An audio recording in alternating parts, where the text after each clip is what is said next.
Started. Hi, everyone, and welcome to episode 85 of Purple Hyacinth called Tragedies Trail. And just a recap of last episode, Lauren received the horrifying blow from Kieran, which we're not quite sure what he meant by that, but he said that everyone in the car is dead. And Lauren presumably assumes that Dylan was in that car. So that's where we left off last time. And this episode opens up with a rainy day at a cemetery. And there's this beautiful statue of an angel on a column overlooking a bunch of graves with two shadowy figures in black wearing umbrellas at the cemetery. And it's raining, and we see a memorial saying, in honor of the victims of the Allendale train station tragedy and those who perished while braving the danger to help. You will be remembered. Rest in peace.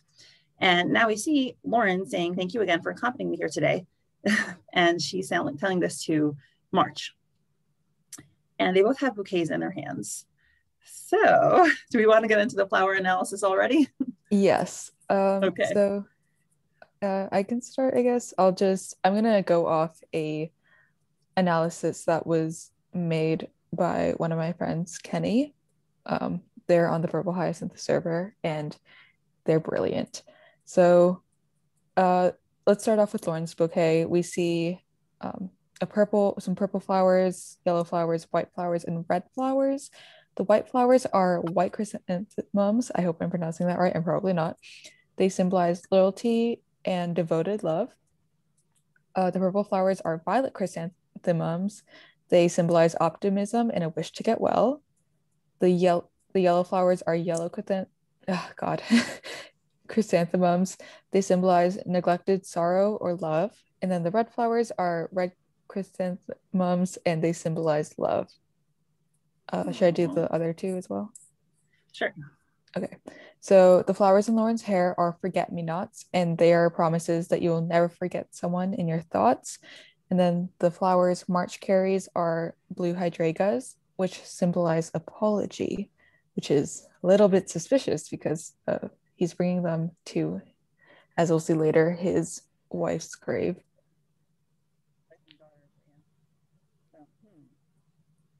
Okay, well, maybe let's discuss that when we get to their graves, because there's definitely some interesting things over there. At least I think so. But yeah, I mean, obviously, I'm not a flower person, but even I was pretty sure that the stuff in Lauren's hair was forget-me-nots. It's just gotta be. There was no way that she doesn't show up with forget-me-nots, because Lauren does not forget.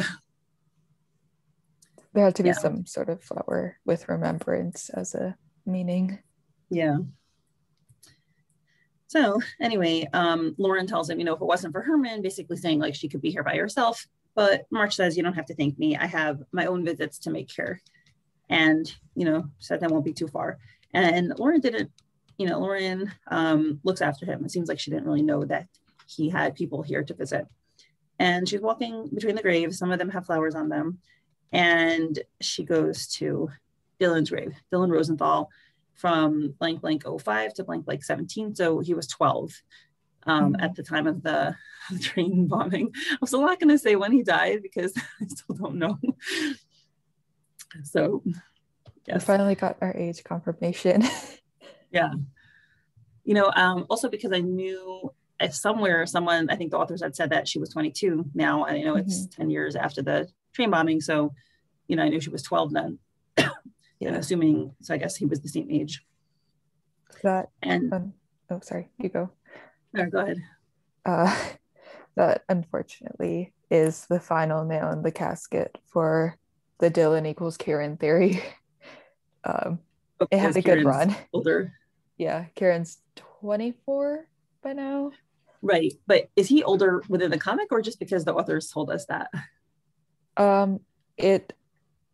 It hasn't been mentioned in the comic itself, but it is canon. It was mentioned in the Q&A, I believe.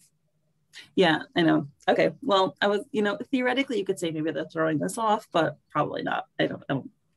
I'm just surprised how long this theory has persisted. Yeah. It shouldn't have persisted this long, but it's funny because that's my. Sorry, go ahead. Oh, sorry. I'm so sorry.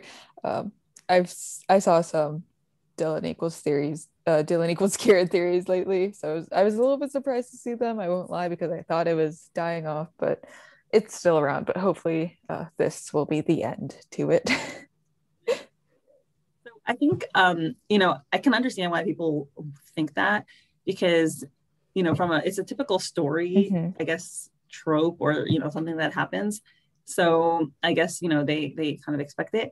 But, my perspective with stories is like, I don't know if you remember last time I said, why are we assuming Dylan was in the car? Why are we assuming Kieran was in the car? It could have been some random kids that we don't know about, right? So you said, Fwoot, that like it wouldn't make sense for the terms of the story, right? Like the story would probably be people that we care about and know about.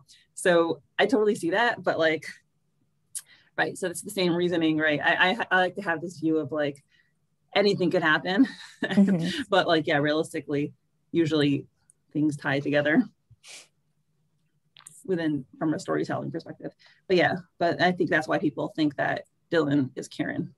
Yeah. But anywho, They definitely had some very prominent parallels, especially after the season finale. Like I definitely, for maybe like a period of time, I will admit, I was on board with that theory. I was like, they must be the same person. But like a few hours later, as I was thinking about it, I was like, oh, there's some issues here. yeah, I mean, I guess the reason people might think was maybe that Kieran stitched her up, and Dylan had said he wanted to be a doctor, right? And the fact that he knew about the flowers. Mhm. I mean, I think those are some of the reasons, right? Yeah. But I think some people, it was just like a mix of theories. Is like, are they the same person? Did they know each other? Did they not know each other? Did Kieran kill Dylan later on? Is Dylan the protectee? There's just so many ideas, and it's like a mess. Then also people try to insert Dylan like in like every time there was an unknown character, like for example the messenger, people were like, okay, Dylan has to be the messenger, or Dylan has to be the guy that is going to fake Loon's death. Like they just, and also the photographer was a really prominent one. Like everybody thought Dylan was the photographer for a while. Mhm. But yeah, it turned out to be none of those so far. And Kieran's friend, right? Kieran's brought up this friend a few times. I'm not sure if it was the Right. same friend, but he was like, "Oh, I have this friend who can find us dead bodies." in episode like 52. Was that what he I said? think It's been a so, while since I yeah. read the episode, but there was also another episode where he's like, "Oh, I have a friend who can like put our names on the reservation list of, was it Larlequin? Like to prove that we were there that night, so the police aren't suspicious of us." So yeah, Kieran has this friend, and people think he might be Dylan. I hope that this friend isn't just like an excuse, and I do hope that we get to meet this friend someday. Or two friends. The way I read it, I didn't even think about it. Imagine I he was like, has two oh, they're just, friends.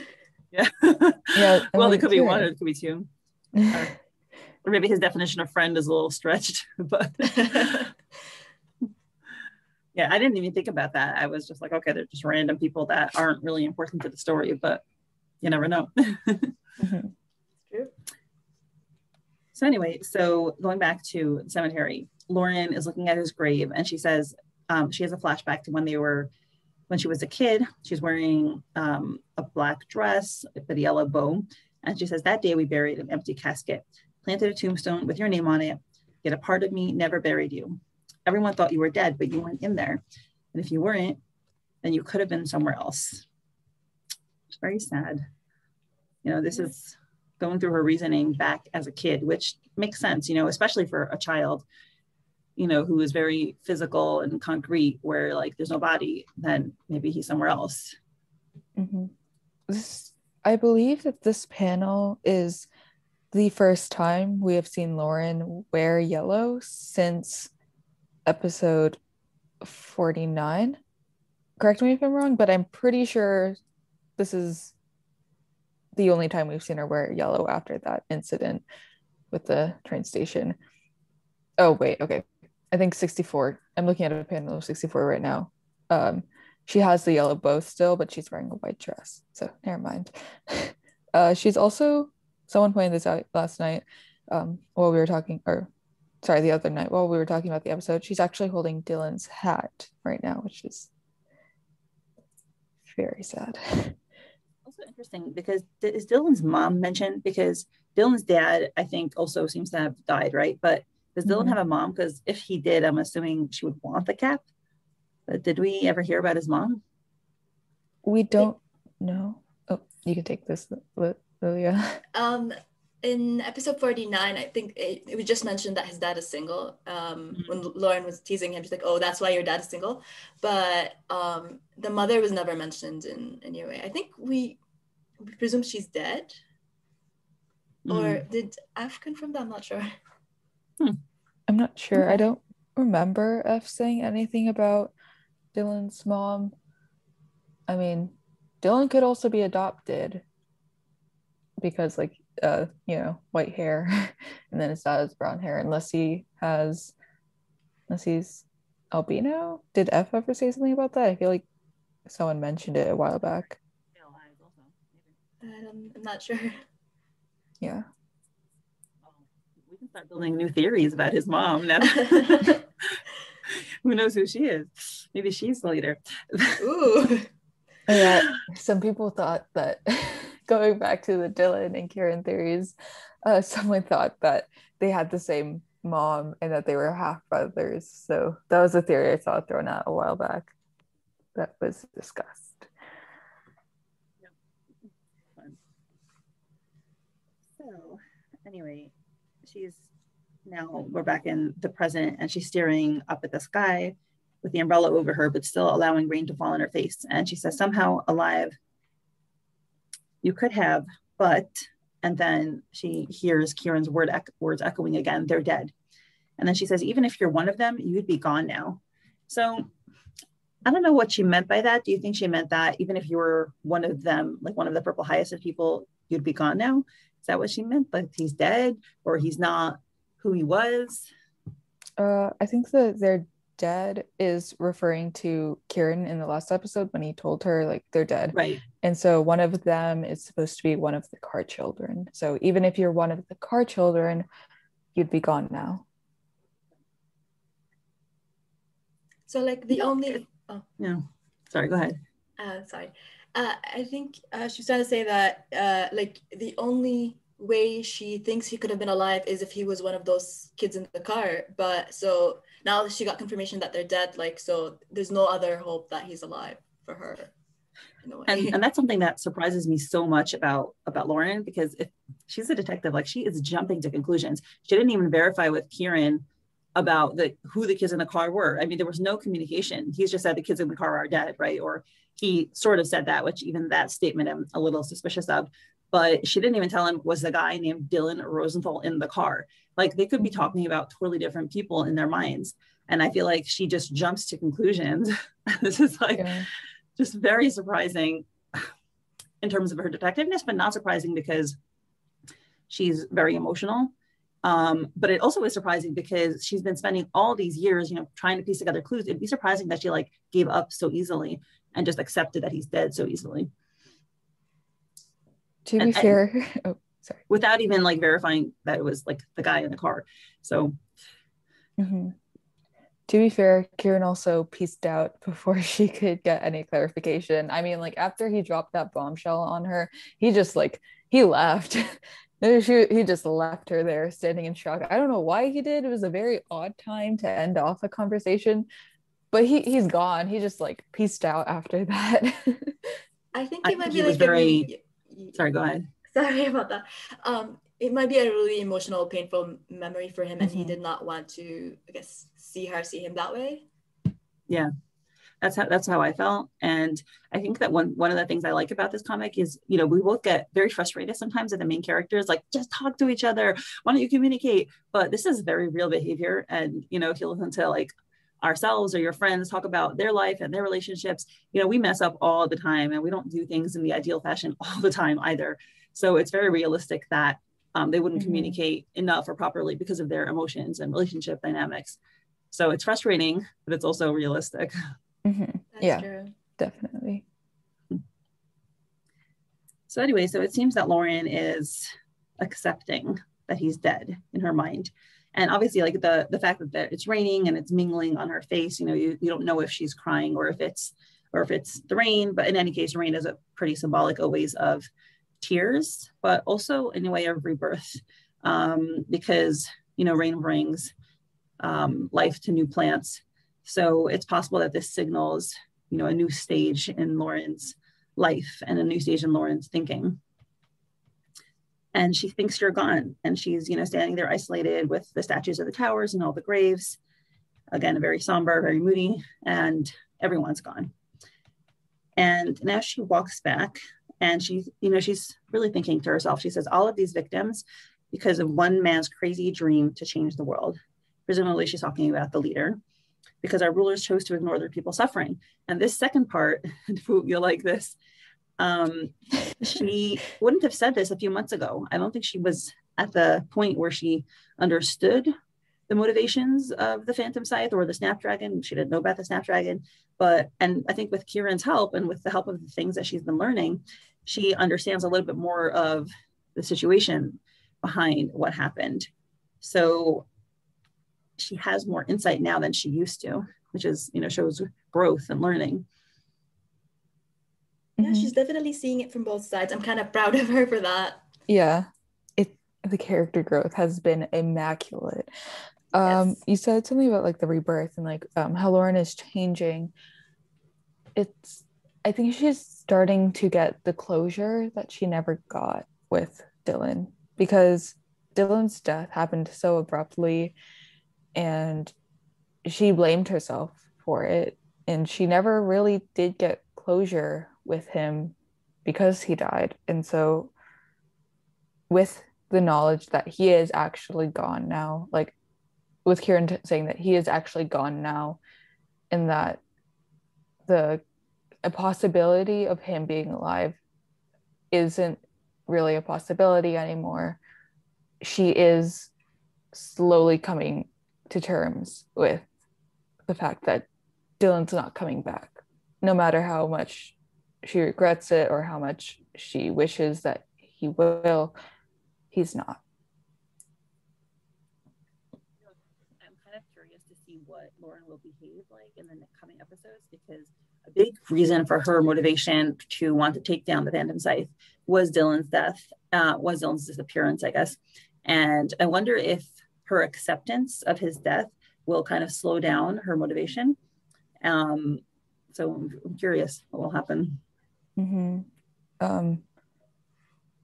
Revenge can also be very fruitless, and the euphoria of it doesn't last long. And so I'm wondering if Lauren will get an arc where she realizes that that it's kind of pointless to get revenge. I think that's a very big theme of many stories, is that revenge won't help you overcome your grief. Right. And there's also, obviously, I think there is a very strong part of her that wants to take down the Phantom Scythe because of the terrorism that they've been perpetuating on the city of Ardhalis. But there's also, you know, there is intermingled in the fact, just like Kieran accused her, he said, oh, you're not angry because I killed all those people in the tower. You're angry because I killed Ansel, and now you don't have the answers. So she has those elements mixed. She has her personal revenge plus, you know, the sense of justice and wanting to protect people. Yeah. Going to all these victims because of one man's crazy dream to change the world, because our rulers chose to ignore their people's suffering.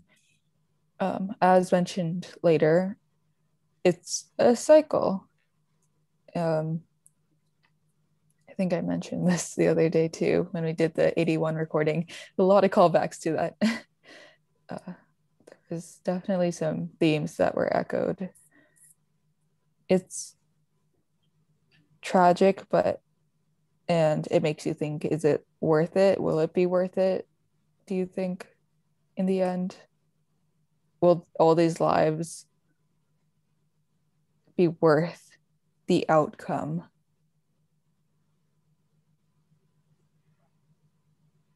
So we know that some changes have been made, right? Well, I guess those we can talk about in the episodes that relate to that with the monarchy when they talk about it, because some changes, improvements have been made, right? So I wonder if anyone would say, okay, you know, X number of lives X number of people, random people killed versus the improvement, these improvements for this number of people. It's an interesting calculation. And this is, by the way, why I think that I don't want to ever be like a leader with actual power, because people do have to make these kinds of decisions. And I just feel like the moral dilemma that you're placed into when you have control over things like this is just, I think it's personally psychologically very difficult to deal with. Never mind worrying about your eternal soul, but just on a mental perspective, to have to deal with those kinds of things. And like the outcomes of the decisions will stay with you for the rest of your life. Like you have to deal with the guilt that is associated with that. Like I think they're recently training some healthcare professionals in, I forgot what the term was, but it's like the fact that they might have to choose triage, who to save. And a lot of them were worried about like the long-term consequence of that, because once you choose not to save somebody's life, like that stays with you for the rest of your life. But I mean, it's the classic medical thing, triage, right? You try to you're supposed to be putting your efforts into whoever can be saved the most. But yeah, I mean, definitely we know with coronavirus, it's like the whole debate about the vaccine or the beds, like who does it go to? So these are real life situations. Anywho, so to continue, Lauren has this look on her face where it does seem kind of resolved and a little more at peace than we've seen her before. And she asks, but what she's thinking about now is not peaceful. She says, were my parents responsible for this? And, looking out at the vast array of everyone in the cemetery, did they know? Now, she's definitely not looking peaceful. And she has this very disturbed look in her eyes. But then she kind of like clenches her eyes shut as though she can't deal with the thought. And she, starts walking rapidly. I think she is too disturbed to even like to live with herself and to let it sit. So she just has to like move. And she says, my own parents, I don't want to believe it, but they created the very thing I swore to take down. Whether they wanted to quit or not, they were guilty.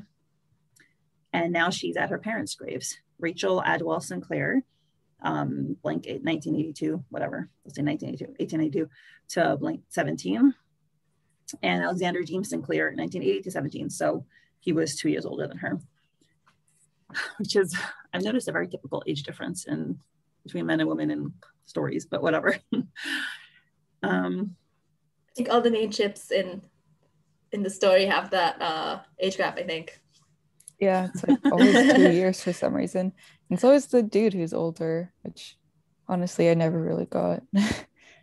I mean, in my parents' relationship, my mom is older than my dad. So I'm like, it's kind of weird, I guess, never seeing an older woman with a younger dude. Like, where I'm wondering like what happened to them, why is it always like the dude is older than the girl? Common assumption in society. I also agree. I think if I ever write something, I'll switch it up. Anyway, did you all count down how old they were when they had her? Her father was 25 and her mom was 23 when she had her. I'm always counting down how old the parents are when they have their kids. So. Oh no, I didn't count that down.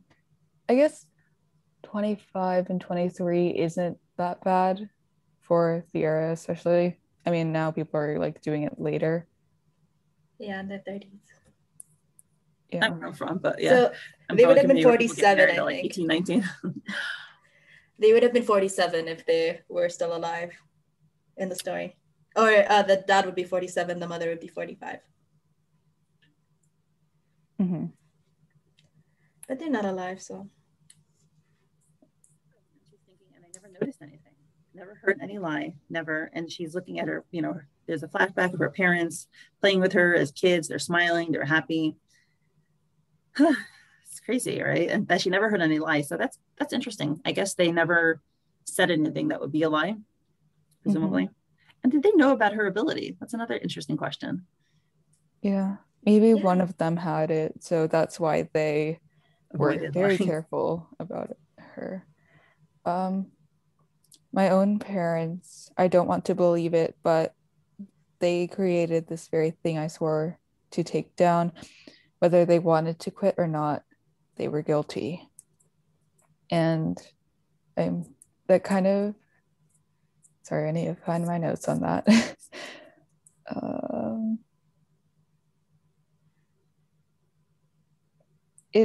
it's a bit of like, regardless of your intention, your actions still have consequences, and at the end of the day their actions still hurt people, and they are guilty of that. They are guilty of harm, even if they wanted to leave, regardless if they were aware of what they were doing.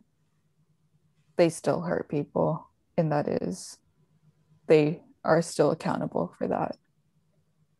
I still think she is jumping to conclusions about her parents. Like, there's like, part of me thinks that the same way she's working with Kieran to stop the current bombing. Like, I think her parents were trying to stop like the train station bombing from happening, and they stayed in the organization that long to, I guess, gather as much information as they can in order to do that. Like, I think she's jumping to conclusion. There's a lot she doesn't know, and I guess it's a Lauren thing to do. Like, she always just jumps to conclusions. Yeah. And by the way, her parents seem to have died like a week after the train station bombing, right? If I have my timeline correct. It was like 2.5 weeks, I think. I'm not entirely sure. It might have been 1.5. Yeah, I don't remember what made me think so, but I remember it was definitely very close. Okay, just wanted to double check. I'll when next time, I'm sure as I go through the episodes, I'll come across the thing that showed me the time. But anyways, she says, how could they? Why? Nothing is worth so many lives destroyed. Nothing. And she's banging her umbrella into the ground, and just this look of anguish on her face. But I'll never know. So very emotional. And, you know, this episode kind of is all stuff that we've been interpreting on our own and, you know, understanding about her feelings, but now she's vocalizing it. You know, she's taking time to process. You know, we haven't gotten Lauren's inner thoughts as much as we have in this episode. This episode is just, you know, really laying it bare. She says their secrets died with them. What am I even supposed to believe at this point? Which again is a very crucial, you know, theme of this comic, right? At the beginning, she said, I'm the blindest of them all. And, you know, this is Lauren really, this is like a big point of the story, is that you don't know what happened. You don't know the truth. You don't know the reality. And, you know, she says, why is it the same thing over and over again? She's trembling. She's very distressed. I've come to know so much yet. And again, her hand is shaking. I know, crunch, nothing. And again, she just impales her umbrella into the ground. And she's extremely frustrated because Lauren does like to be in control. I mean, everyone likes to feel like they have control over their life, but I think Lauren in particular is very someone who wants to control her life and wants to know everything and be clear about things. So it's particularly frustrating for her that her whole life and everything she thought is being upended. Yeah, it calls, like you said, it calls back to the prologue. I don't really remember exactly what you said there, but it's something about like the truth not being as ideal as she thought it was, and that's definitely highlighted here. And when she found the photo with the photo with the driver, she's like, nothing prepared me for the truth. So this might be the truth that she wasn't prepared for, or there might be more to it. Who knows? Yeah, A lot more we haven't seen yet. There's definitely more to her parents. I don't quite trust them yet. She thinks back to the night that she was out with Kieran at Great Chapel, and she was telling him, it isn't like that in our precinct. Everything here is so different. And he asks her, are you really that different? And then she is thinking to herself, you know, it seems like sometimes when people tell you something, it takes you a while to accept it. You know, it has to sink in. You have to think about it, mull it over until you can really understand what they said. So it seems like she's been like quietly processing Kieran's words in the back of her mind, because now she says, he was right. It never ends. Not like this. As cops were battling the Phantom Scythe, but the Phantom Scythe was created by the system we uphold. An endless, vicious cycle. Yeah. So yeah, I love this moment so much. I thought of you when I read it. It gave me so much satisfaction reading it. Like, I was like, yes. I wrote an entire section of notes for this moment, which I titled The Vicious Cycle. I'm not sure if I should get into it now or at the end, but you guys can choose. Because I think March also brings up some good points that I can later. Yeah, so let's maybe do it at the end. Yes. Yeah, I agree. Yeah, I knew you would. This was like exactly what you said on 81. So perfect. And then March is behind her and he says, careful, Sinclair, you'll end up catching a cold. And he, extends his umbrella over her. So March is very caring. By the way, I'm one of those few people who's not suspicious of March. I do think he's a good character, but I guess we could also talk about that at the end too. So, Lauren's wondering, did he lose someone on that day too? And March also has a somber look on his face. And she says, yeah, sorry. And she's sniffling. I think we can go. And he says, all right, let's leave. Thanks for not running away. I probably would have been too scared to face Herman again. Haha. You're welcome. And the sun is starting to come out, by the way. And that, again, could be symbolic of, she's finally moving forward. There's something positive to the fact that she accepted in her mind that I don't mean to say Kieran instead of Dylan, but whatever, that Dylan is dead. And, it's shining on the petals, it's reflecting. And then she slows down, and she or he? They both slow down, I guess.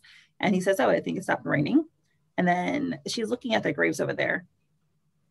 And she sees it says Rosie March. And March says, it's crazy. Do we know a first name for March, by the way? I think we do, Oliver. Right? Oliver, yeah, way back when we first saw him. Okay, thanks. So it's crazy how time doesn't change anything. It's been so many years. And Rosie March, so born in 05, which is the same year that Lauren and Dylan were born in, and died in 11. So she was only 6. And my daughter Rosie, she would have been your age, You reminded me a lot of her when I was visiting your parents when you were little. So we learned that they had a family connection. And March is around her parents' age. And he knew her when she was young, which I didn't know. It does make me suspicious, though. Same. Why was March seeing Lauren's parents? When was he seeing Lauren's parents? Was this after Rosie died? Because if it was after Rosie died, then it would have been like, around the Snapdragon time. March, what secrets are you hiding? Yep, definitely. And then, what capacity? Sorry, in what capacity would you know them? Like, if they were, we were later told that they're lawyers. If they were prosecutors, I'd understand why there's some kind of like a detective and a prosecutor might know each other, but like lawyers, they wouldn't be meeting as often. I mean, like through their work. Yeah. I mean, for all we know, they could have been like real estate lawyers, right? But I was thinking that, like, now that we know that the Sinclairs are lawyers, I love that detail so much because it makes sense to their motivations. Lawyers, they see a lot, they know a lot about how their systems work and how the laws work and just the world they live in. And so they understood the world around them, the Sinclairs, and so maybe they understood, what was happening with the poorer classes, and it made them want to fight for a better world and fight for a more just world because they saw the injustices that plagued their city as lawyers. And so it just adds I still maintain so they much to their they could have been like boring lawyers, but yeah, I mean, I like your theory better. I mean, in the real world, like we see often that a lot of like richer people would get off with easier sentences because they have access to top like really expensive lawyers, and then the opposite obviously for poor people who get really harsh sentences for like petty crimes because they don't have the same access to like legal services. It's this whatever they can access, or like a state appointed lawyer or something like that, which might not be as I shouldn't say as capable, but like I guess with money you get what you pay for. Yeah, I've been doing some research on the death penalty for school, and the death penalty was a thing that they did have 10 years ago in Ardhalis, and so it may have been the same as what Lilia mentioned about how people might have been getting the death penalty for really petty crimes, and the Sinclair saw this because they're lawyers and they know what's happening in their industry. And it may have been another reason why they went to Snapdragon, because just the level and the severity of unfairness and injustice that the lower class faced just shocked them. And they didn't want to be bystanders to it. And given the censorship in the city, I wouldn't be surprised if some journalists or anybody who's critiquing the system was gotten the death penalty for. Yeah. Because it does happen in the real world in some regimes. Mm-hmm. We know they were arrested, but we don't know past that. And knowing how secretive the press is and how everything that happens has to go to the press, has to go to the king before it can be put into the press. Those reporters very well may have been executed. We don't know, and we may never know, but it is possible. You know what's interesting? I just thinking about our own biases. So my husband is from Europe, and he's from Holland, and he's very into politics and political theory and history. And he has become, over the past couple of years, a very big monarchy fan. And, he studies it and he just goes on and on. He can talk about it for hours. And I realized that I have a very positive impression of monarchy because of him. And obviously, as Americans, Americans grow up with a very scornful vision of monarchy. We're like, oh, monarchy is stupid. And we have democracy, which obviously those two are not mutually exclusive. And we actually have a republic. But anyway, I realized all my impressions while reading this are very, very pro-democracy, because in my mind, in my mind, monarchy is good. And I have a hard time reworking that to look at the story and try to show us what are sopism and ephemera is showing us about the monarchy and Ardhalis. I have to be situation specific and get my own positive bias out of the way. It's just really interesting. Yeah, that's something I really like about Purple Hyacinth, is that it does demonstrate flaws in different political systems, and it does demonstrate the flaws when you want to revolutionize and just have a revolution and you want to rebel. There's so many different moral I can't say that word. My pronunciation is trash. There's just so many complexities, and it's not easy. It's definitely not easy.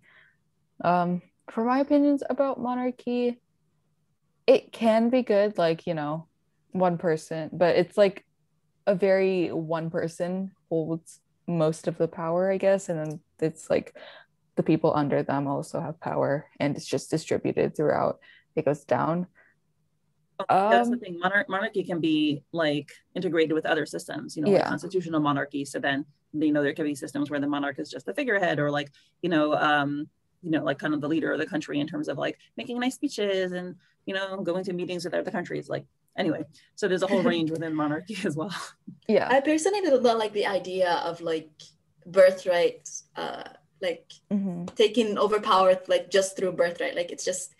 It's not whoever's most capable or most for the job. It's just, do they just happen to be born into the position? So yeah, that's why I don't think that makes good leadership. That's why I don't really like monarchy. And also, as we see in Ardhalis, monarchies do have the potential of going down some not so great paths and ignoring the people who need their help most. And so I think I like democracy, because in a more ideal democracy, I can't say America because America has a long history of voter suppression, but in democracies, ideally, everyone gets a say in what they want.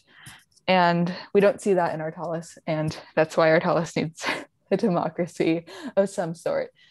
And right, so I'm curious, there's no, you can have in England or Holland or all these European countries, you have a democracy and then and plus a monarchy, right? So you don't seem to have a constitution in Ardhalis or electoral, an elected body.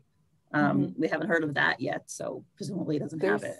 There's a council, but we're not sure if it's elected or appointed by the monarchy itself. And Lilia, something Lilia said was it's a birthright. So the people, it makes me almost feel a little bit bad for the people who are appointed or who are born into these families, because they don't really get a choice, and they just have to become the ruler. And we have seen instances in histories where they have passed that role onto their sibling or someone else in their family, or just someone else entirely. But it does there is also a lot of pressure for them to comply to their family's expectations. And I think that's also just still a little bit tragic on their side, because, you know, who wants to be told what to do, and who wants to be told that your entire life has been meant for this one thing, even though you inside know that you want something else. And yeah, it makes me feel kind of bad for the Prince of Ardhalis too, because I mean, he's a kid and, you know, he gets some sympathy points for that. But if Ardhalis is to stay the way that it is, he's going to have to grow up, and he's going to have to do some pretty terrible things. And my heart hurts thinking about that. Have to, right? The thing is, it's always a choice, right? And that's what I'm very curious about, like what the end goal of this story is. Like, is it going to be that Lauren, with the help of other people, is going to reform the monarchy? So maybe this little prince is going to grow up and be like, okay, let's fix things, you know? Mm-hmm. But if it stays the same, then, oh God. But yeah, I can see, I'm not sure if Lauren and the rest of the O4 would be able to implement a new political system, because none of them are politicians and none of them are really lawyers. So I'm not sure how qualified they would be to create a whole new political system and write up a constitution or something like that. But there may be other people who get introduced who may be able to help out more with that. Right now, they just need to spark the change, and then they need to support the people who will bring in the new government. Right. Yeah, I agree. I don't think it'll necessarily be them to sit down and write new laws, but they could be part of the catalyst, part of the change. Yeah. So, okay. So actually, Lilia, what you were saying, the March and her parents did work on cases together, she says. And he says they're two brilliant lawyers. And then Lauren's like, but my parents, they aren't who you think they are, she thinks. Now, for all we know, March does know, right? But we'll find out. And, you know, he says Rosie was only 6. And March is looking, you know, across at her grave. And then Annabelle, she was the most exceptional woman I've ever known. Now, Annabelle's year of death is not shown. And let's go a little bit more, because I have something to say about Annabelle. And then he says, you know, Lauren says, I spent so much time wondering why them, when so many criminals are out there living unapologetically. No, actually, March says that. And Lauren says, there isn't any reason or fairness in it. If there's one thing I learned with our work, we don't get to choose whom tragedies fall upon. And I think that's very true. You know, there's a lot of times there's blameless tragedies, you know, where like there's nobody's fault, people get sick. And, you know, that's what happened with his daughter. And I mean, there's, you know, I think somebody had this theory about his daughter, but in any case, life, it can be unfair for reasons that are just totally beyond anyone's control. And I think that's actually one of the most important lessons that people have to learn when they become adults. Yeah. So I like the fact that we see it here. And then there's also obviously all the injustice caused by humans. It's incredibly profound. And I love how it was brought up, because this is the lighting and the art and then just the writing. It's all gorgeous. And then the way that they're talking about it, and we know about the death behind these characters. And it's an incredibly somber but real moment. And yeah, we don't get a choice in what happens. We don't get to say who lives or dies, but the best thing we can do after these tragedies happen is to find a way to move on.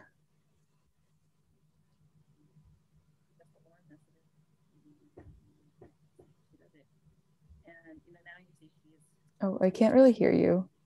Oh, can you hear me better now? Yeah. Okay. So Lauren is closing her umbrella, which I think also could kind of be a way of moving on, right? There's the sunlight glinting on it. And she says, I knew you had a family, but if I may ask, how did they pass? And Marsh says, Rosie was sick. We tried everything we could, but we couldn't save her. And Annabelle, she fell into the bloody hands of criminals that have been plaguing Ardhalis for too long. And again, her year of death is obscured. And I actually thought that the way that Marsh phrased it was a little suspicious. I wondered if she had fallen into the hands of criminals in the sense that she had joined them and died as a result. Like maybe it was like Lauren's parents, and she joined the Snapdragon and then was killed by the Phantom Scythe because of what she knew, or because in the line of her work. I'm very curious. I'm that phrasing was a little off, and the fact that their year of death is obscured. I have a feeling that's definitely significant. Yeah, definitely, yeah. Sorry, go ahead. She fell to, it could have been she fell to the bloody hands, but instead she fell into the bloody hands. So it's a bit suspicious in what he's trying to imply there. But yeah, it may be why March has been a little bit softer on the Phantom Scythe. Like he does seem to not be as hateful towards them. I mean, it's still obvious that he is against them and what they believe, but I think he does understand where they're coming from a bit more. Could she maybe have been like an undercover cop of some kind and they ended up outing her? Or they ended up, because like Fwoot said, she fell into the bloody hands, like she was maybe among them. Mm-hmm. Other people have speculated maybe Kieran is the one who killed her. I mean, oh yeah, who knows? I wrote some notes somewhere. Let me find them. Okay, so where did I? Oh wait, okay, yeah, no, I had it. God. So I was thinking that if Kieran did kill Annabelle, and we've seen March become a very fatherly figure to the characters in the 11th precinct, and so it makes me wonder, are March and Kieran going to bond? And then is it when Kieran is revealed to be the purple hyacinth, how will March react? And I personally think that March, he will be sad about it and he will feel bitter, but like these things happen, but he will recognize that the best thing he can do personally is to move on. And he might recognize that Kieran didn't really have a choice in all of this because, Kieran is he is ordered to do these things regardless of his own free will and for his own survival. And so March may come to forgive Kieran, and I ultimately think that would be the most powerful way to go with this, is that because forgiving someone will bring you more peace than wishing for revenge your entire life. This might be a model for Lauren in that regard. Yeah, I mean, March seems like an extremely wise person over here in this episode and in general. And, Lauren thinks to herself she was murdered, and she says, "I'm so sorry to hear that." He says, "So am I." Oh. And then she says, "That's why we both became detectives, isn't it? To restore balance in this world." And he nods. And, and then Lauren has this conflict and she shares it with March. She says, "Fighting for justice seems noble and naive at the same time. I joined the police academy with so many ideals, all shattered in only so few years." And March says, and these are all very reflective moments, again, with beautiful sunlight behind them. And he says, "There are definitely many wrong things with the current system, but in the end, it's about what you are prepared to do and what you'll defend with all of your soul. If there are things that are wrong, you must try to make a difference." and Lauren is embittered. She says, "It didn't lead me very far. How can we defend these ideals if the system is constantly keeping you on the ropes for trying?" And March says, and he has this very grim look on his face because this is clearly something that is personal to him. He says, "You fight." And, Lauren looks up, she kind of looks surprised. It seems as though there's either maybe the strength of the way that he said it. And she says, "But is it really worth it? The things I've done, am doing, I deserve what I've gotten." What does she mean, I deserve what I've gotten? She deserves to have had her parents die? I don't really understand what she means by that. I think she's referring to how she got in trouble with Sake and she got demoted. That may be why. Because she did try to get him arrested, but then she ended up getting herself in trouble instead. Yeah, that's true. Well, she did deserve that. She may also be referring to the knowledge she now has, because the things I've done, the things I'm doing, I deserve what I've gotten. So for venturing into this world, into this unknown world of the Phantom Scythe, and into venturing this world of this class war, she deserves the knowledge she now has, and whether she wanted it or not, she deserves it. This is the consequences of her actions. The knowledge she now has is the consequence of she seeked it and now she got it. Is she happy with it? Not really, but this is what happens when you actively try to learn things. You may come to conclusions that you are not happy with. It could also refer to how her life got messed up after she became Loon. Like right now, there's orders to get Loon killed, right? And her life is just messed up overall. So maybe she's referring to that as well. Teaming up with Kieran. Yeah, I mean, that was something she was definitely, unsure about from a moral perspective. And I think still something that it's on her. And she says, all my life, I've been told to let things go. This, by the way, this kind of personally makes me cringe because I totally relate to this, that there wasn't anything I could do about them, that it was too late or too pointless, or that no one would believe me. I should have listened. Just look at the disastrous outcome of Chow's case. And, this is a tough moment for Lauren, because Lauren's a fighter, and Lauren's been one who hasn't given up and who's just been persistent for good or for bad, and obstinate. So you could tell she's really worn down by what's been happening to her, for her to come to this point and for her to even say something like this, where she seems pretty hopeless and about like the effects of her actions. So clearly, things have been taking a toll on her. She's definitely spent a lot of time thinking about the past few months, and with everything she's learning, she's might be starting to regret what she's done. I mean, before she was a very confident person and very assured in her actions, as we see in the prologue. Like, she is on top of the world, and she has just been knocked down several steps. And it's a very, I'd say, intimate moment between March and Lauren, because they're both talking about their personal issues.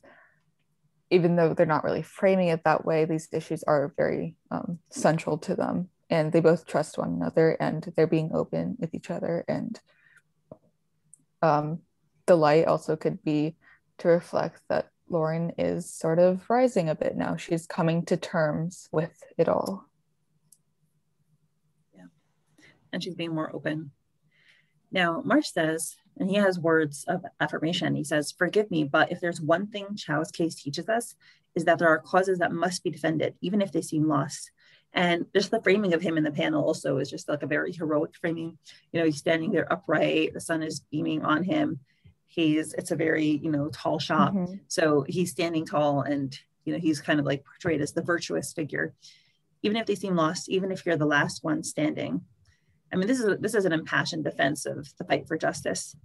And Lauren is very impacted by it. Her eyes open wide. And he says, yes, you have committed mistakes, but what matters is how you move forward from this point on. Learn from your mistakes. Become a better version of yourself to fight for your cause. Oh, it's just so good. If you stop fighting now, will you ever end up regretting it? Oh, God, it's just... this moment makes me want to cry. It is so good. Just, how he says it, the writing, how it's paced, how the lighting looks, and how Lauren looks, and how he looks, and it's just gorgeous.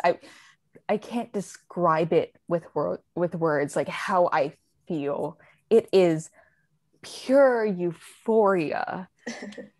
Also, I do think that what he says is that there are causes that must be defended, even if they seem lost, even if you're the last one standing. I'm pretty sure there will be a callback in the climax to this moment, even if you are the last one standing. Marge is totally going to sacrifice himself for the greater good. I'm so sad. I already feel it. That's my prediction. What are you thinking? I don't know. I'm marveling at Soph and Ephemeris right now. It's just brilliant. All of this brilliant. One of my favorite episodes. It's all very, like you said, the word profound before. It's profound. It's true to life. It's real stuff. I like that stuff. I obviously I like fluff and comedic relief and all that too. But this is really, really heavy hitting. These are themes, that we all hopefully should be thinking about and dealing with in our own lives. So it was beautiful. And he says, "It is hard, I know, believe me, I do. When I open my eyes in the morning, when I feel the warmth of the sun or breathe in the evening breeze, it reminds me that they're still here helping my fight in this system." So it's interesting that he, now we see from his words that he perceives himself to be fighting for justice within the system. And I fight for what they've given me and what they should have been given in this life. And I'll continue to do my best for them. It's so very human, right? So genuine. Mm-hmm. I mean, the lack of control, but despite this lack of control and despite this turbulence and despite this not really ever being quite sure, you're still fighting and you keep going even after all this. And it almost seems a little idealistic for me. I don't know. It is idealistic, and it's a good.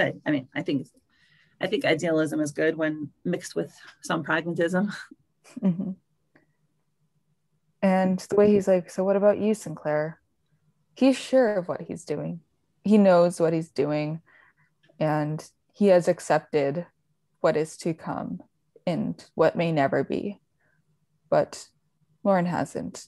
And so he's trying to help her reach that point. Right. Lauren and when they say confusion and uncertainty. But she seems to be having some kind of epiphany. Oh, I can't really hear you again. Sorry, your mic tends to be quiet when you start talking again. So Lauren seems to be having some kind of epiphany. She has her eyes open wide and the sunlight is on her, and she doesn't respond for a while, but then she tells him, "Okay, let me do one last thing before we leave." And she said, "Do it quick. I have to go soon. And I believe you have a big party to attend." So that's, a hint to our New Year's party.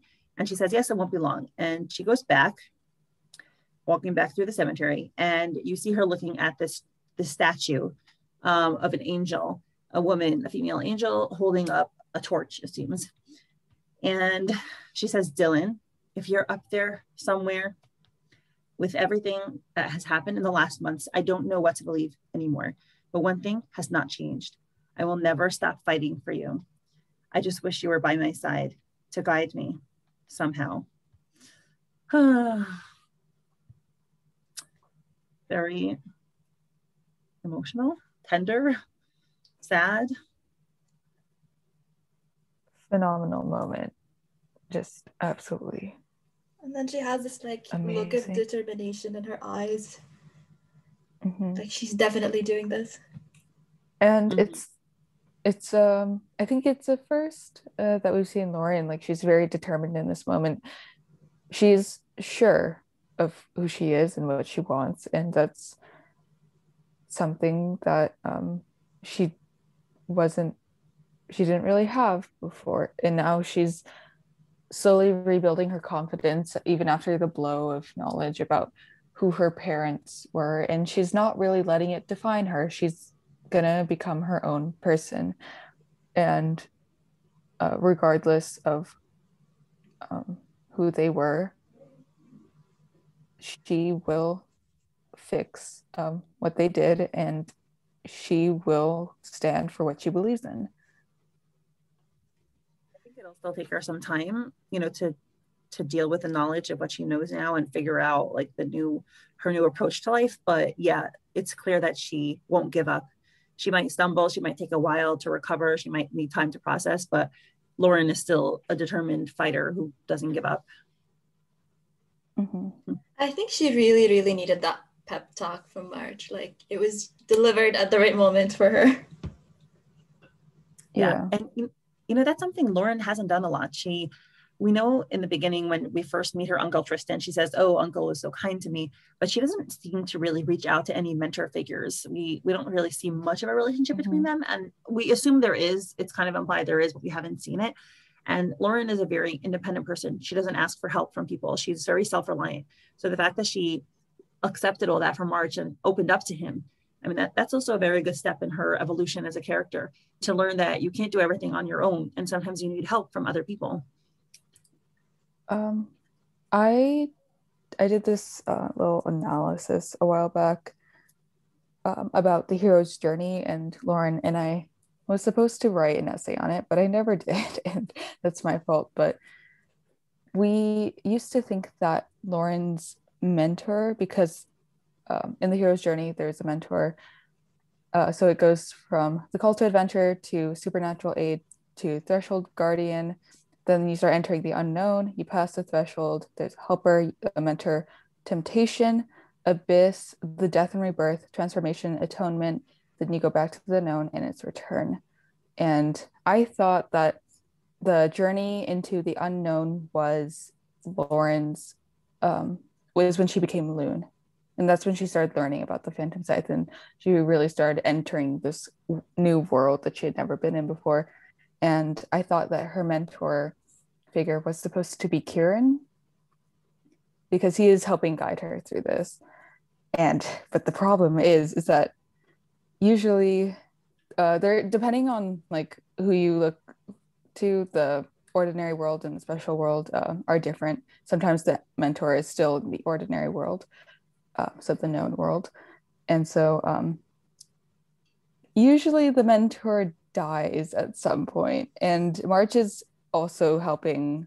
March is really stepping up as another mentor figure, and so now I'm very concerned for the well-being of these two characters, because they might very well die, leaving the protagonist, so leaving Lauren, to figure out the world without their guidance anymore, and now she must figure it out like just by herself. I'm okay with March dying. I am not okay with Kieran dying. It is not. I'm not okay with any of them possible. dying. If they die, No. I will cry, and I will not be okay for several weeks afterwards. It can't happen. I'm a happy ending story kind of person. I stopped reading tragedies because I can't. Life has to have a happy ending. That's my moral conviction, and everything I see in life has to align with that. So Kieran's not dying, okay? But then again, like has been highlighted in this chapter, we don't have control over what happens, whether for good or bad. For oftentimes we can only stand by and watch. We can fight for a better future, but if we don't, then who's to say where we'll end up? Yeah. So still don't want anyone to die. Yeah. I know it can happen, but I don't want it to. So I'm gonna pretend that it won't. Yes. Are we ready to move on to the next part, which starts with another interesting parallel? Yes. Okay. So the last image we have in the cemetery is the angel holding up the torch, which to me, honestly, as an American, it reminds me of the Statue of Liberty, which, with her holding the freedom torch for everybody to come. And this to me, like, harkened back to themes of justice and, providing a shelter for everybody. So that was very tied in with what Lauren's learning about the history of Ardhalis and the current situation. So that made sense if that's what the authors were referencing, which I know they're not American. So maybe the symbolism isn't quite there for them, but for me it is, at least. But now we open up with a party and we see Tristan raising a glass, and there's these leaves making the same exact angel wing position. They look the exact same. And it's all right if I narrate the next few parts, because there's two other instances. We see Lauren coming down the steps into their dining room, I guess you could call it the dining room. We see many party guests. There's a banquet on the table. She's watching them, and then we see someone open the door for someone, and they're knocking. And we go from somehow and the New Year's party, I think. Yeah, there's no dialogue in between then. We see Stefan come in, and Stefan looks very peculiar as well. The lighting behind him also gives him the shape of wings, and there's a little halo from a light at the top of the room. Then we see Dakin, and the clouds make a halo around, make wings around him, and he has a little halo as well. And so there's these three men have angel symbolism around them. And my first thought when I saw that was straight up irony, because these dudes definitely have some skeletons in their closet. This is irony. Well, they could be fallen angels. True, right? yes. Fallen angels. And that could harken back to the whole, we know Dakan, it seems that Dakan was a part of the Snapdragon. So that could kind of tie into the whole issue of like Snapdragon converting into Phantom Scythe and starting out with good intentions, but the ends don't justify the means, and then becoming perverted and violent along the way. So maybe these are fallen angels who started out with good intentions and started out in the Snapdragon, wanting to help society, and then became corrupted along the way, and now just took power for themselves or killed too many people along the way. So it could really tie in. I don't know. I also, well, okay. Oh God, why am I brain farting now? Okay, they're all enforcers of the current system as well. Like they've got this angel symbolism. They're supposed to seem like angels, but they all help the system of oppression somehow. Like Dakin, he works with the royals, and yes, he is trying to lobby for better policies and laws. He is still sort of helping the royals, and he is still sort of a bystander in that. Then we have Tristan, he's the chief of police. And we've seen that the police can be kind of bad in Ardhalis, especially in the poor districts. And then we have Stefan, who is also a chief of police. He was the one before Tristan. And he was also the commander of the military, I think. He was a very high-ranking position in the military. And so all of them have helped create this world that they live in today. And all of them have shaped how the world they live in today works. And we've seen that the world isn't that great, and yet they all look like angels. It also could be reflecting like their public persona, right? Is an angel versus their private or their past. Definitely, and maybe that's very curious. And maybe that's who they are to the party guests, because presumably the party guests are pretty rich, right? They have money. They can afford to, like, they would, if they were invited, then they probably could afford to come. So maybe to these party guests, they are angels. They have, and because these party guests benefit from the current systems. I'm very curious what they meant by that, and I hope we'll find out more. And one thing I also noticed was that Lauren smiles. That's the last image of Lauren smiling. And I think it's because in reaction to seeing Dakan, it seems that she has a very positive relationship with him. When he was mentioned, she reacted positively. So I'm curious to see that. Did you interpret it that way, her smile? Or was it just her being social? I thought it was just her being social, but I'm unsure. Because she's still coming down the stairs, and Dakin is currently outside. So like she could just be about to greet some people. Yeah, I thought she was putting on like a front for the guests, because I don't think she's very happy at the moment, but at least she's trying to maintain the positive appearance of a Sinclair person. Kind of like the hostess also, because it's her house. Ooh, okay. Well, that's the end of that. What are our final thoughts I know, Fwoot, you said you had a whole essay Yes. written. Not really essay, just a long list of notes. My friend Minnie also wrote up some notes, and so I'm currently going through them to see if there's anything that she pointed out that we should also go over. But I'll have you guys go first while I sort through Minnie's notes. Well, I guess my first thought is a lot of people were suspicious of March. And I think March maybe has something in his history that will be interesting and intriguing. But I just view March as a good person. I don't think he'll end up being a bad person. So it's just my personal advocacy for March. Personally, like my views of him are starting to change. Like I thought when the fortune teller was talking about the betrayal, he seemed like a good candidate because at that time, like it was his relationship with Lauren was improving, I guess, or it seemed like if he were to betray her, he is not one of the people that came to mind. Like a few episodes ago, she had like a list of candidates. And the betrayal is implied that it's going to come out of nowhere, or like it's going to be somebody that she did not see it coming from. So if he was the one to betray her, it would, I guess, line up with that.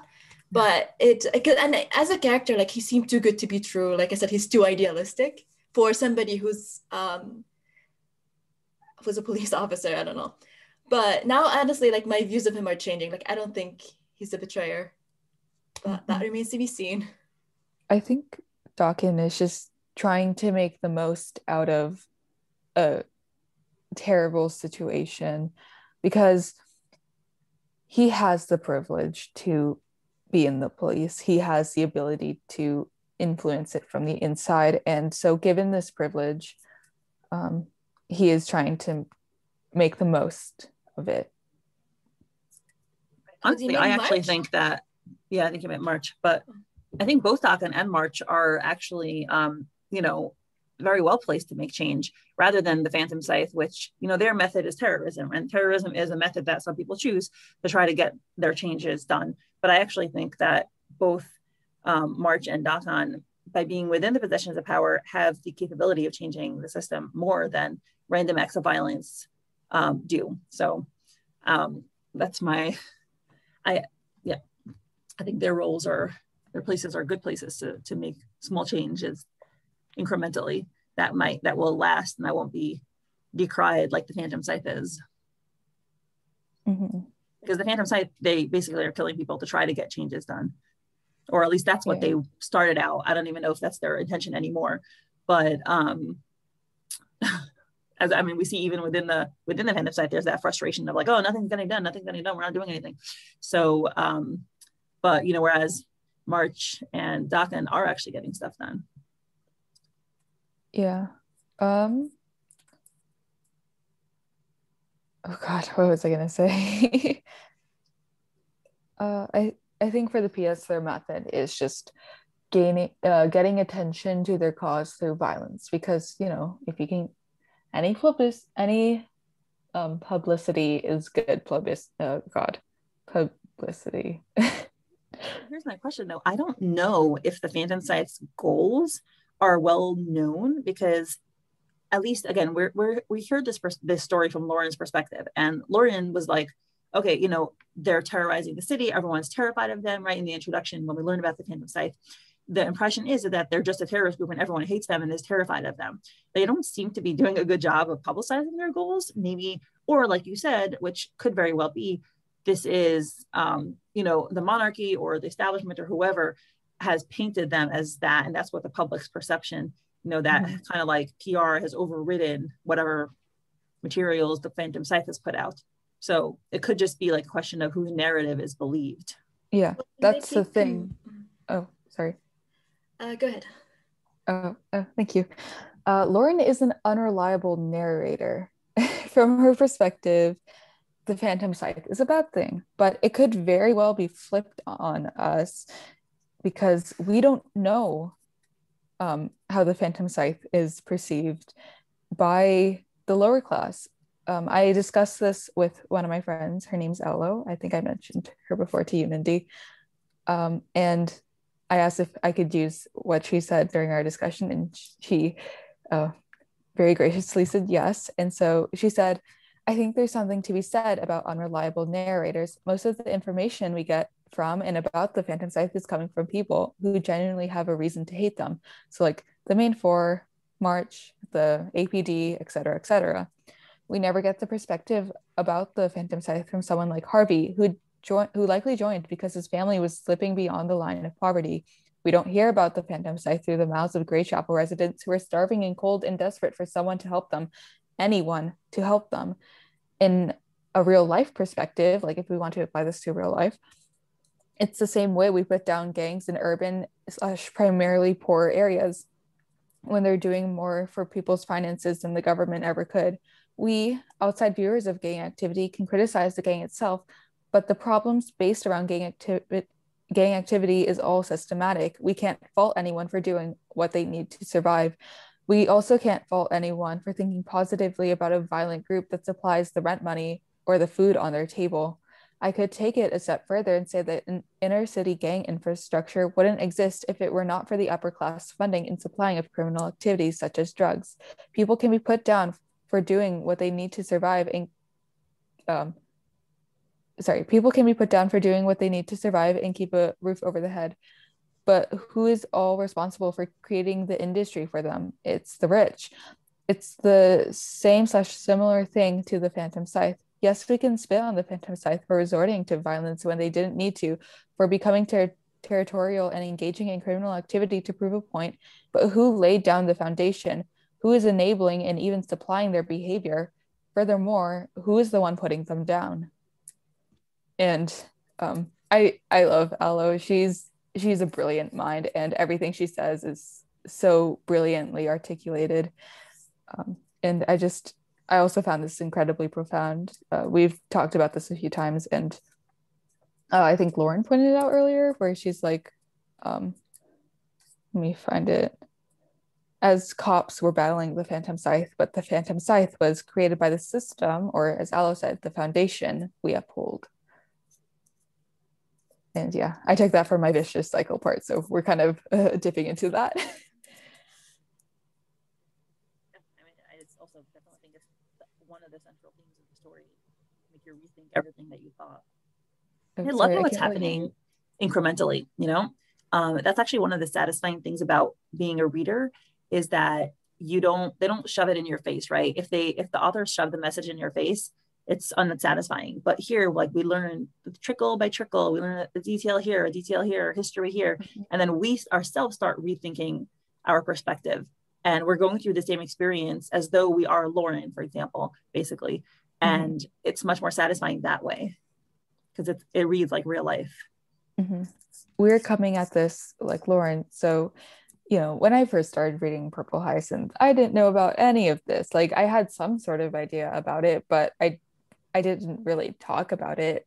But now that PH has really brought it to the spotlight, I am talking about it. And that's just something I love about this series, is that it gets you talking about issues that you wouldn't be talking about previously. Exactly, yeah. So did you want to talk about the vicious cycle, or was that covered? I was just dipping into that. I guess since we're on the topic, I'll start talking about my notes, and then I'll bring up some good points that Minnie had. So, to the panel where Lauren says, all these victims because of one man's crazy dream to change the world, because our rulers chose to ignore their people's suffering. I said that it really is a cycle. The lower class is systematically oppressed, and then to combat this oppression, they peacefully protest through groups such as Snapdragon. Then Snapdragon is oppressed and villainized, and to be heard, Snapdragon resorts to violence, but then the socialist ideas are villainized and the lower class becomes more widely hated. Then you repeat. And all this happened because the people in power were mainly concerned with preserving their own status and lifestyle. Regardless of intention, to the panels of whether they wanted to quit or not, they were still guilty. Regardless of intention, though, Sinclair still hurt people. Regardless of Lauren's awareness of this issue, she's still upholding an oppressive system as a cop. Regardless of the Phantom Scythe having the intention of building a better world, they are still using violence. And to what extent is this all justified? We can say murder is never justified, but can it be? Can you kill one person? If you kill one person to save 100, is that justified? Um, and then I went back to the 81 podcast, and I gave the debate that we had a listen through to reflect on what I said, and if there are ways that I could have improved what I said and been more clear with my intentions. And I wrote a bunch of notes of that. So Lauren still helped, she still helped uphold this oppressive system as shown in 85. Yes, as you mentioned, she didn't choose to be born in the upper class, and it was by luck. This is, where you're born, it's all luck. So even though she had no say in where she was born, she is still a gear in the system, regardless if she meant to be. Her actions have consequences, or rather, maybe even her lack of action, and that still causes harm. March makes a good point. Use your position to fight, because your position gives you privilege, and privilege gives you power. And I said something in the podcast about how in Ardhalis, if you're poor, you have the most hurdles to get over, because almost everyone against you is working against you. And that wasn't very the clearest thing to say, but I was kind of trying to say that this isn't to say that people are working against the lower class purposefully, like Lauren, but it is to point out how in a capitalistic society, we often tend to take part in practices harmful to others. For example, the example I highlighted in my notes is fast fashion. It is a prominent product of capitalism, and we benefit from cheap clothes. Like us three, we benefit. And often it's as much as people can afford, but the workers who make these clothes are often severely underpaid and mistreated with horrible working conditions. When those of us who have the privilege of buying ethically buy into fast fashion, we in turn are supporting a system which harms workers overseas, no matter if we realize it or not. Regardless if we're aware of the problems of fast fashion and the problems with buying cheap clothes that were made overseas, our actions still have harmful consequences. And I think the same is the same with Lauren. Yeah, I mean, I like how you're bringing it to real life, especially with fast fashion, because it's interesting that, the irony is also that, like, it's kind of like the poor of one country are working for the poor of another country, because, here, right, it's like our poor who are buying the cheap clothes, in addition to us, right, we're taking advantage of it too. I wouldn't call myself poor, but, there are, if somebody can't afford clothes, they go to Walmart, right? And that's cheap clothing available for our poor. But yeah, you're right. It's produced by even poorer people in other places. Mm-hmm. That kind of raises the question, is ignorance a crime? Like, between the three of us, there's a lot of atrocities happening in the world and we have no idea about them. Mm-hmm. Like with fast fashion, like we know what's happening, but and like even in the age of internet, like censorship still exists. And even if like sometimes you think as like a single person, you don't have like an impact to make much of a change. Like, let's say you change your ways in some way, like you're still like a drop in the ocean, or at least it feels that way. Mm-hmm. I guess when I was younger, I was a very idealistic person, and I didn't understand. I was like, why don't people spend their whole day devoted to, social causes? Because that's what was on my mind a lot, like preventing wars and helping poor people. And then I grew up, and like I had to support a family, and most of my time is honestly spent just day-to-day living, like trying to make sure I can pay my bills, and Mm-hmm. going to school and working a million jobs, and doing this podcast, right? This is the fun part. This doesn't pay bills really. But I realized why adults aren't more into social causes, because it's very hard to, step back from your daily responsibilities. And, because at the end of the day, like, you're tired, you want to like watch a movie, you don't want to sign petitions or lobby Congress or, do other things.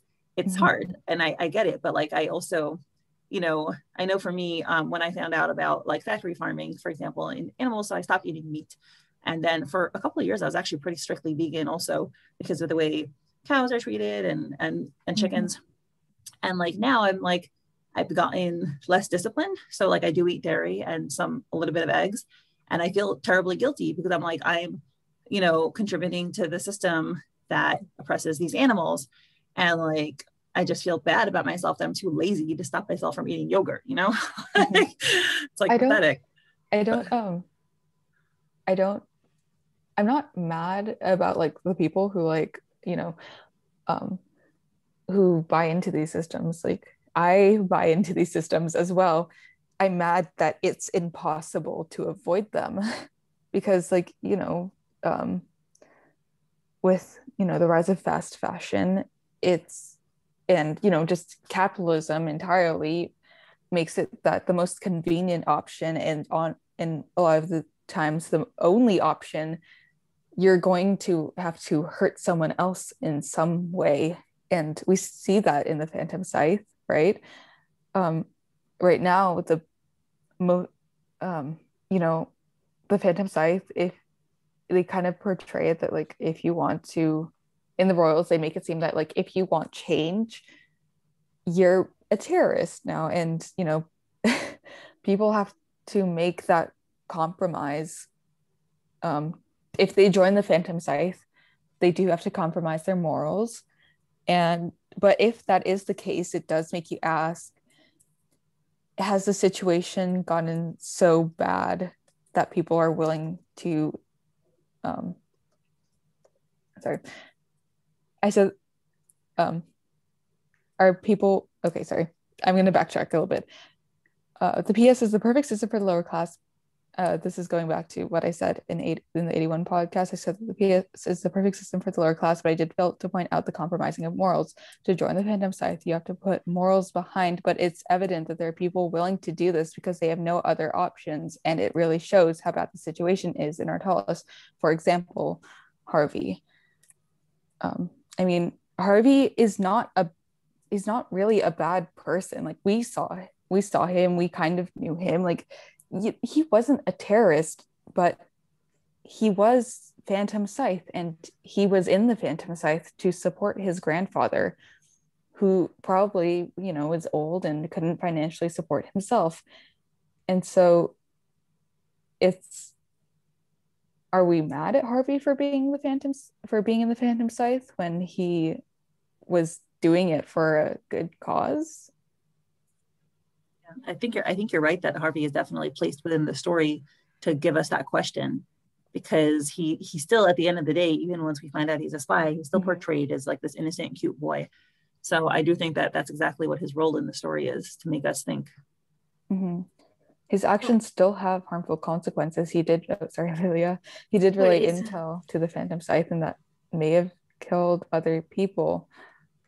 And so it's just this moral mess in this moral dilemma. Again, it's all of these philosophical problems. Sorry, Lilia, you can go.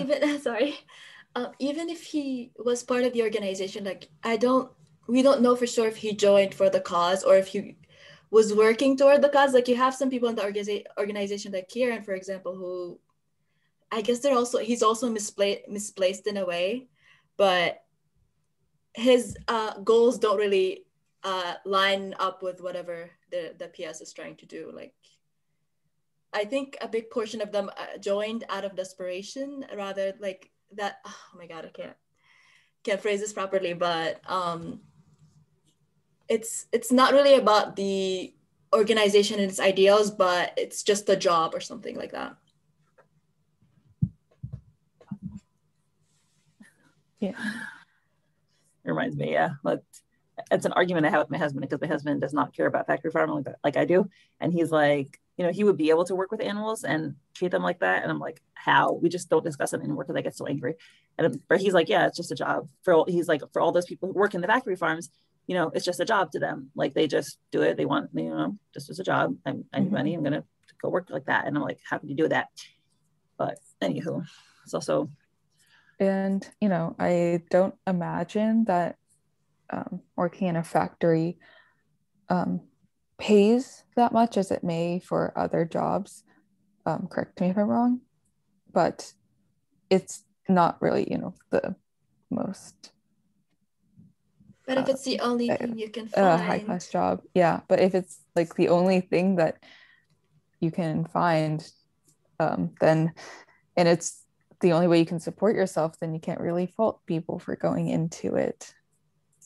But however, if you have the privilege to not buy into it, and if you have the ability to, like for fast fashion, if you have the wealth and the money to not buy into fast fashion, and you can buy ethically, then it is better that you do that, because you have more of a choice than others. You could also buy used, which is something I personally like to do. Mm-hmm. But anyway, that's also could be cheaper. But yeah, I mean, I like this, the whole discussion. I mean, this is definitely all bearing on, real life issues, which is fantastic. Mm-hmm. Yeah. Do you have more in your notes that you wanted to say? I'm wondering if there's anything that I'm missing. Yeah,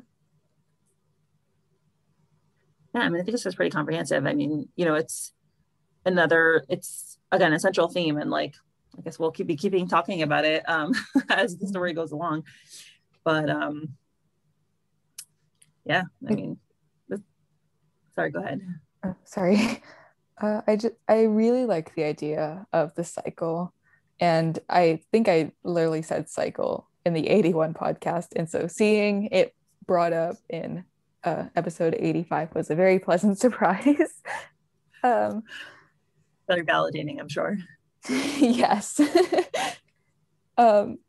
So it is the only way that we can break out of this cycle is to become aware and to learn from mistakes and to actively fight for a better world.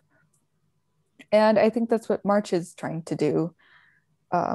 He is using his position, he is using his privilege, and he is using his power to create a better system and to try and work these issues out through the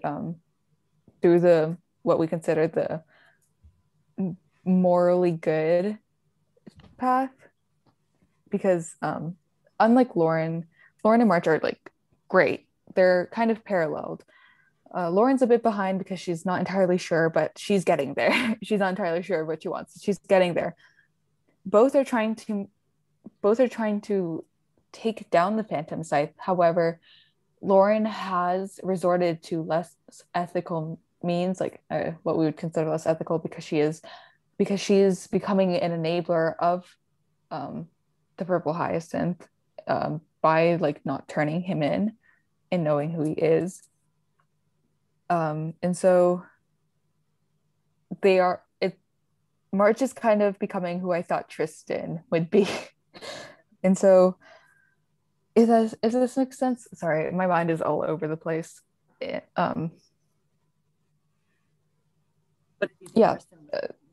sorry, they're paralleled. Lauren is taking the less moral and less ethical route to take down the Phantom Scythe, while March is staying on the what we consider morally good path, even if it is slower and even if it is more flawed and faulty. But at the same time, like Lauren was able to achieve a little more than March. Like she was able to turn in more like the lone convicts. She was able to turn in more PS members than he was in his tenure. So it seems like her method is working a little better. That's the issue. We don't know. We know that the police hasn't really caught many PS members, but we don't know what else March has done throughout his career, right? It doesn't necessarily have to do with PS. It could have been like you were saying, Fwoot, like helping the little guy, helping the poor people. We assume that he was an advocate for justice within the police department. So even if it wasn't related to PS, I would hope that he was, doing a good job. Mm-hmm. Lilia brings up a good point. Lauren has gone farther than March has. I mean, she got guys that March was spending 7 years trying to convict, and it does really kind of say something that the justice system is not always very just, And it is a problem, I would say, when you have to resort to crime to get stuff done, because the current system is so incompetent at, doing it for you. And that could be another, when crime is more efficient to get your goals done, it could be another metaphor for the Phantom Scythe. They are turning to crime to get their goals done, and Lauren did the same thing, because crime between Lauren and March has shown to be more effective in, trying to achieve their goals. And so it's just another I can't say that word, just another complexity. What Lauren is doing and what the PS are, like, they're too different in a way. Like, what she's doing is a little morally gray, but at the same time, like, she's not killing anybody, or I guess, yeah, the people that died would feel responsible for those people who died in the tower, the guards. She definitely, I think, felt responsible for that, and that weighs on her. But I just realized something. So Lauren is able to do this because she's collaborating with someone within the Phantom Scythe. Weren't we told that the people who were killed in the tower, or some people, were moles within the Phantom Scythe? Wasn't there a mention of that there was infiltration attempts? There were infiltration attempts. I don't recall that. I know Della Rocca and Grayson were moles, but I'm not sure about that's what I was thinking of. I think the loon convicts were killed so they wouldn't be able to become moles, and so they wouldn't be able to pass on information about the operations of the Phantom Scythe and the operations of Apostle 7. Because sometimes not the only person to collaborate with the Phantom Scythe in the attempt of getting good done. Because sometimes when you arrest people from like a prominent organization, I guess the justice, or like whoever's, I guess, legally in charge, they would try to bargain with them for more names or more information to give them like lighter sentences. So I guess they got rid of them before they got to do that. I think they were moles before then. I thought they were originally moles, like not just because they were worried about what they would leak. I guess they were moles in the Phantom Scythe for the Phantom Scythe, I guess, because like they were working for Apostle 7, and they were technically working against the leader, but they were still Phantom Scythe. I'll have to reread because I may have misunderstood, or I'll reread it and see what I see. Because I think, like, most of the assassinations that happen tend to be either moles or people who are really close to the royal family. I think we've been told that. But those ones specifically were just the people involved in the 7th Apostles operation.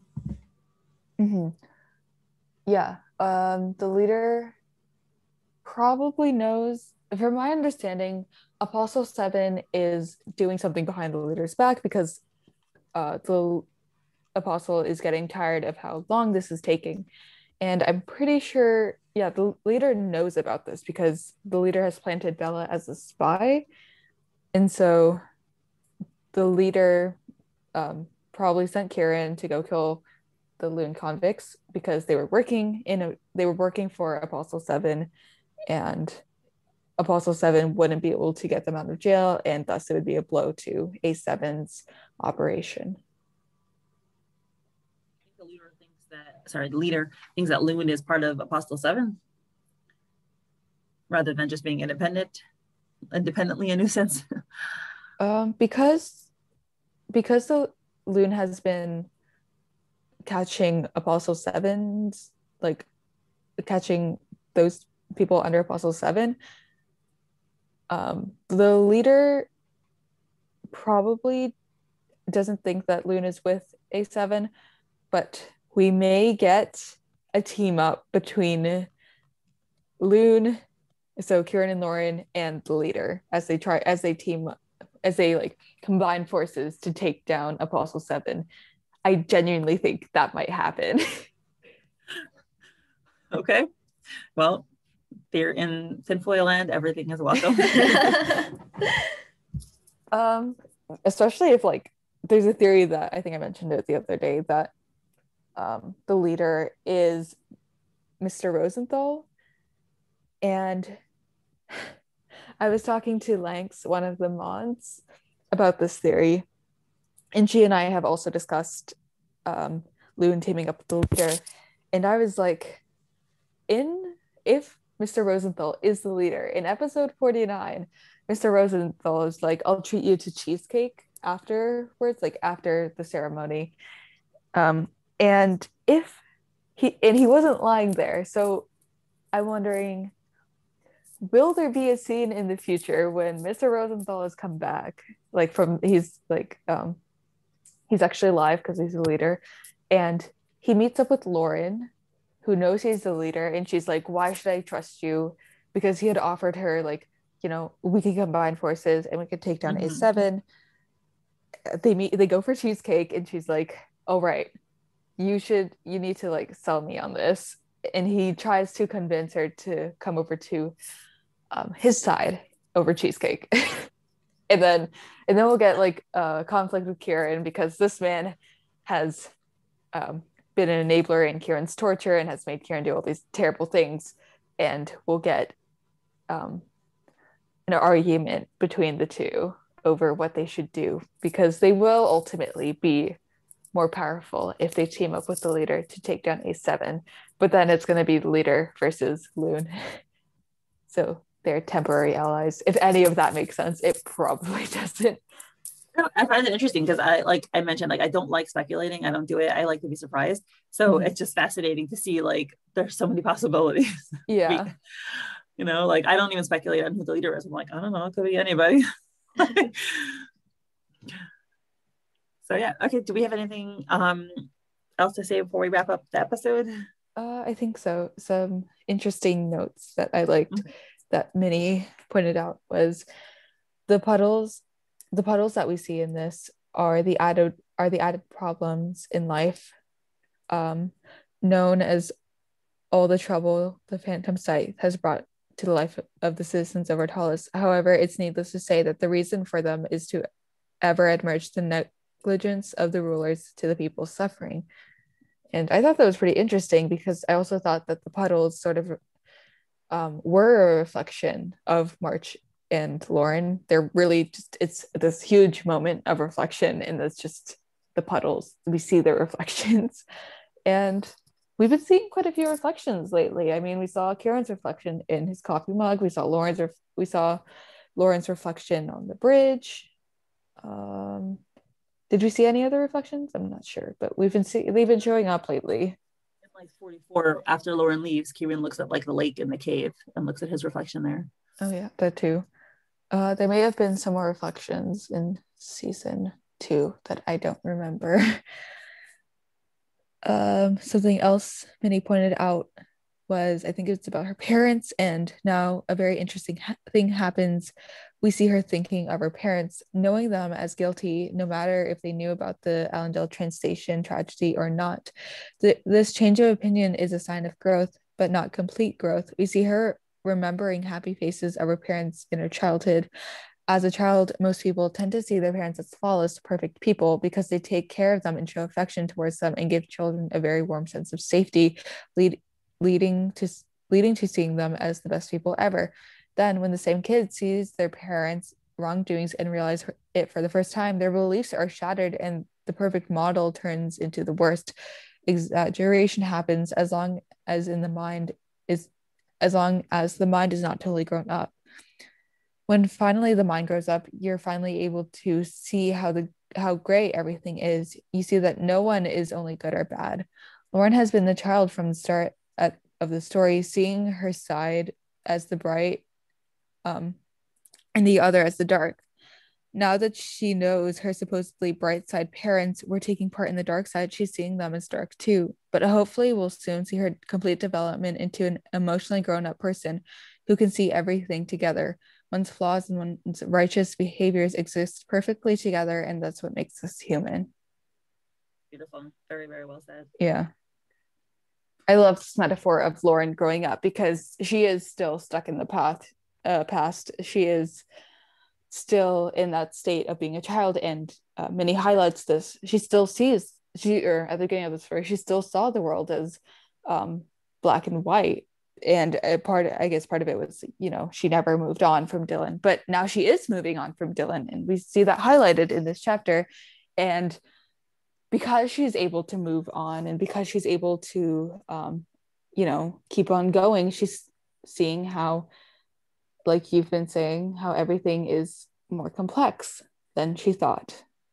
The whole scene is gray, by the way. The rain obscures things, and the whole scene is in, you know, gray tones. Mm-hmm. Sky is gray. And then we see the light shining through as Lauren is growing. Oh, perfect. Mm-hmm.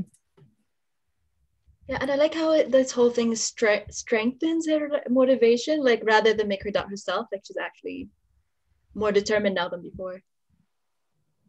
Mm-hmm. Something Minnie also said is that this is the stage when she looks at her parents' tomb, she starts trembling in duality, shock, and the desire to not believe in what she now thinks is actually the truth. This is the stage where all previous thoughts and beliefs have to fall down. This is the moment when Hecate said, "The world will come crashing down before you, stricken by the lightning bolt of truth.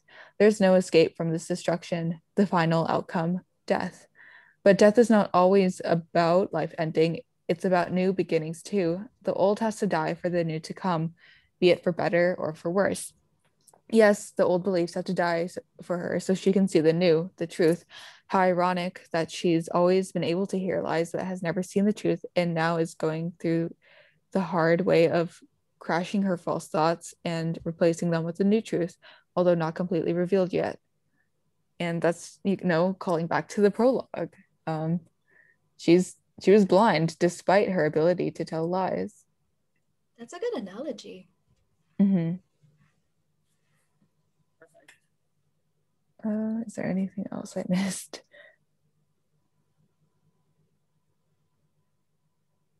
Right. I guess I should read this part. So it starts with the rain ending. They both fold, they as in March and Lauren, they both fold the umbrellas, which, as said, shows they have let their guards down. I think you pointed that out. And now they're starting to open up to each other, with March telling her about his lost family. The difference between both of them who have lost their families is that March is still very faithful to all what he believed, but Lauren is lost. She's lost because of all the turns of events that has lost her belief in why she started the path she's taken. Starting from being demoted, she started to second question her choice of being who she is. Knowing Harvey was a spy was another blow to her faith in serving people through justice. But now March is reminding her, with the very best chosen words, that no matter how bad the system is, they still fight until the day when finally the puddles of misery are dried out by the sun of hope. March is not and has never been blind to all the events around. He has always believed. All he has believed was, even in a place as deeply troubled and run as Ardhalis, if he does the right thing, then there will be hope for improvement. No matter how small, it will be one day change. This gives Lauren strength, audacity, and hope. You can see through her eyes that a huge part of her lost faith and hope are coming back and being revived. She gains her self-esteem back to the point she goes to rebuild her deal and accept the truth. Beautiful. Definitely. That's what March has done for her. Sorry, I couldn't really hear what you said. Sorry. Yeah, no, that's beautiful. And that's definitely is what March did for Lauren. Mm-hmm. Yeah. March is such a great dude. I love him so much. Yep. I think the only thing that I'm seeing left to say is about Annabelle and the circumstances of her death, and then a connection between the Sinclairs and Kieran White. So I guess I'll start with Annabelle before we get to March. Or sorry, the Sinclairs.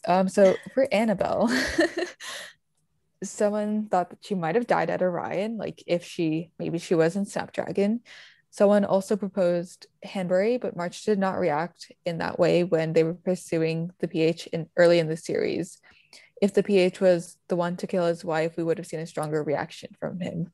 But then again, I also proposed the part about forgiveness earlier. So March keeps his as we've pointed out in like the prologue, I think in the prologue podcast, when we see the mask come off, we see the characters like true emotions and true thoughts and stuff like that.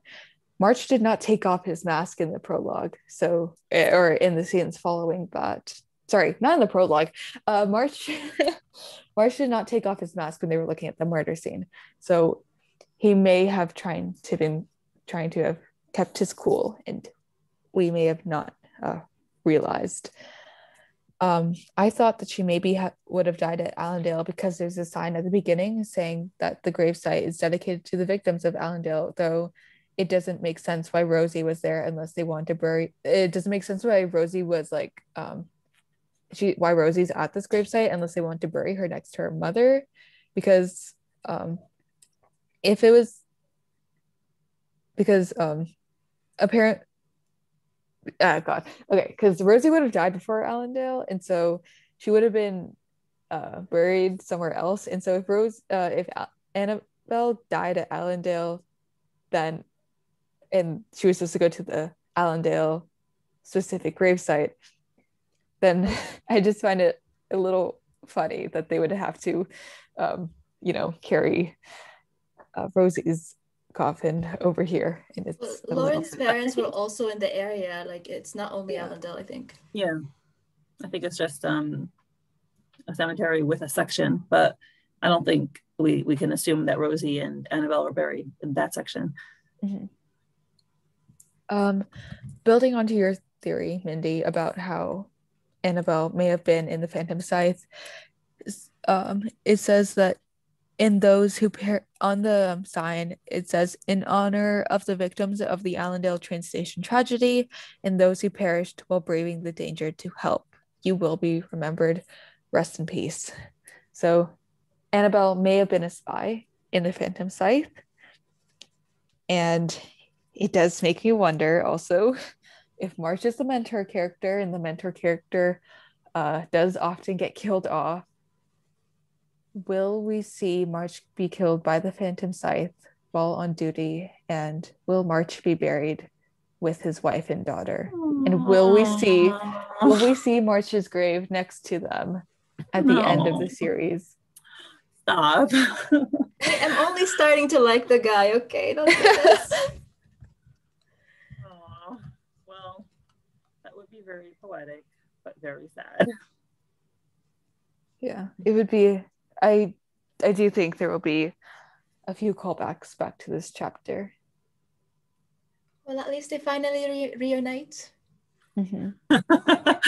Okay, it's comforting, huh?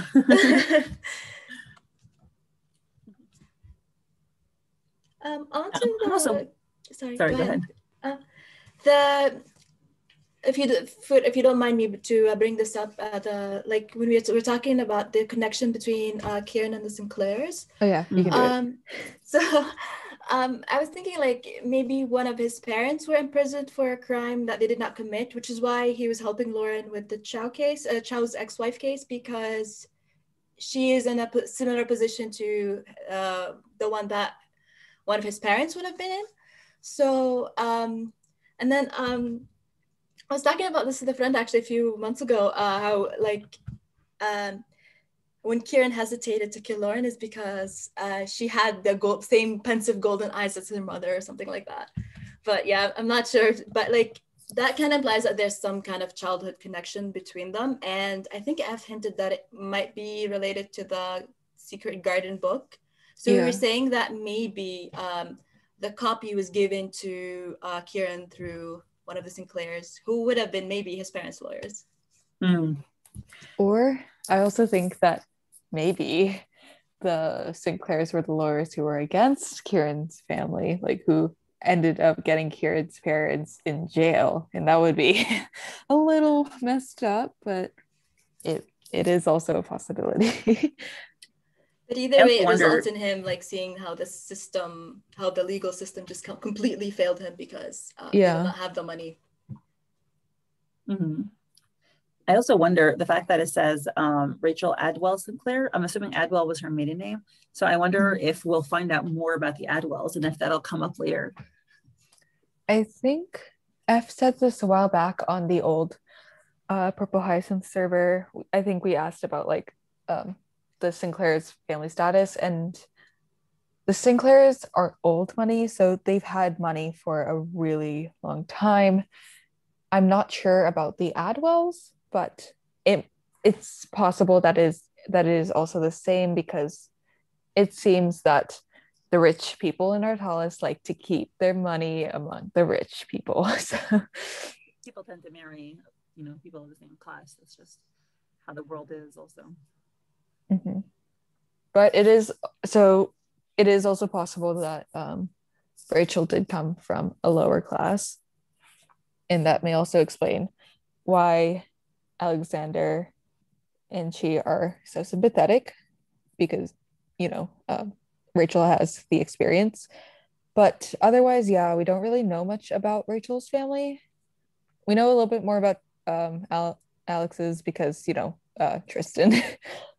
But yeah, otherwise we're still very in the dark, and it's likely we won't know much more but about her family specifically. But as more of the mystery unfolds about Snapdragon and about the Phantom Scythe, we'll likely learn more about Rachel and Alexander specifically. Yes, amen. Okay. So that means we have to meet somebody who knows them. So new characters, I guess. Yeah. Or people that we know already who will reveal themselves to be connected in ways we didn't know. I am praying that Darcy becomes a character and that we get to see Darcy in this, because she was name dropped in episode 67, but we haven't been entirely sure. And I have like a whole like character design sheet for her, and I'm just praying that we get to see her. Okay, so I've been watching the streams, and that's all I'm gonna say. Stream spoilers. No stream spoilers. Yeah. I've seen people implying stuff. No stream spoilers. Yeah, okay. I know. I'm kind of thinking Inspirational, when I last talked to him, he said he stopped watching the streams because it spoiled stuff for him. And I was like, now I'm kind of seeing that now. Yeah. I used to watch streams as well. But I too stopped because I didn't want spoilers. I think the last stream I watched was episode 69. Wow. Yeah. Sometimes that was a while back. That was like September. Yeah, it was a long time. I think I stopped watching around the time that we moved over to the new server. So yeah, September is a good estimate. I did pop in for, I think, the 70, one of the early 70s stream out of like boredom, and apparently there was something big happening, and it was Kieran getting shot when he was like 17, and I had no context, and I thought it was current Kieran. Oh no. But yeah, otherwise I think I haven't really watched streams since. There may have been an illustration stream that I watched, but I don't remember which one. I've been watching them since last summer, and I never miss a stream. Yeah. I was like, yeah, because it's like spoilers that I don't know. I don't mind spoilers. I actually like welcome spoilers. Mm-hmm. I don't welcome spoilers. I hate spoilers. November was a particularly bad month for me. In October, I got spoiled on Raphael, and I also got spoiled on Abel Sandman. Like, I was convinced he was Dylan, but when I found out it was Sandman, there was like a month. It was like the episode had just come out for Fast Pass, and I didn't Fast Pass at the time. I only started Fast Passing in late December. When I found out that it was Abel Sandman I started crying because I was spoiled, and also I was just so convinced it was Dylan. But I'm glad it was. In hindsight, I'm glad it was Abel Sandman. I still hate his character, and I want to pummel him, but I'm glad it was Sandman because it was very important for Lauren's character. Oh, it definitely was, yeah. The deadline's coming up, so we're presumably going to see Sandman or hear what happens to him soon. I wonder, where is he living? Like, in my mind, he's just living underneath a bridge, like the troll he is. But like, I mean, is he in a hotel? Does he have money to stay in a hotel? Like, what is he doing right now? Like, where is he getting the money from? Because obviously. Yeah. Since after he left, selling. Is he selling information to the Phantom Scythe or the Royals? I don't think he's the spy master. He seems pretty unaffiliated. So, yeah. But like after leaving the PS, where does he get money from? Sorry. Mm-hmm. Yeah, we'll find out. Yeah, so this podcast is 2 hours long, and I think 2 hours is already kind of like the max of what people listen to. Yeah, so any last things to say? Or are we good? I think we got everything. That's comprehensive. Yeah, that's great. I love it. I do love the long discussions. So thank you so much, and we'll be on again very shortly. I did remember one thing. Thank you for having us. It's all right if I just slip this in. The angel statue, we go from seeing the angel statue to seeing Dakin, Tristan, and Stefan. And although seeing it like right before we see them could be to cue us in that the angel symbolism that we see, it does also make me think that the angel statue is looking above all the graves and all those deaths. And it makes me think that since we see these three men as angels right afterwards, are they responsible for these deaths? Are they overlooking all these deaths? And are all these deaths their fault? Interesting. Yeah. I thought Tristan was clean. I thought he wasn't Phantom Scythe, but you know what? Maybe he is. But then again, it also could tie into the part that they're all enablers of the current system, and they all helped or are currently helping uphold it. Right. We could also just go into a totally crackpot theory. Maybe they all enjoy dressing up as angels on the side. Not very plausible, but you never know. You know, they're staging a production at the end of the party. This is the entertainment. Everyone's be dressing up as angels, doing a choir. Only time will tell. Yeah, this party is gonna be interesting. Like, I think tea will be spilled at this party. Yeah, I am. Okay, people, it was theorized that the handwriting on the Orion and Sons, like on that business card, it was theorized that that handwriting was Dawkins. And so I have been waiting for this party to see if Dawkins will write something down and to see if Lauren will recognize it. And if he does, then I might scream out of joy. Or it could be Stefan. It could be Stefan or Tristan, but you never know. That's a good point. Maybe Lauren will have everybody like write their names on their cards or something to get their handwriting. Yeah. Like a little guest book or something. Mm-hmm. Oh, good yeah. Point. Guest book. She should totally do that. Well, thank you so much for coming on and sharing amazing theories and amazing themes, and you know, just the thoughts. Great discussions, really wonderful, in depth, and thank you so much. I'm very appreciative. Thank you for having us. Yeah, these discussions are always so fun, and yeah, I always love coming on. So thank you so much for having us. Thank you. Pleasure. Thank you. And it'll be up as soon as everything finishes uploading. So very shortly. Okay. Have a great time. We'll see you soon. Bye. You too. Bye. Okay. Bye. See you.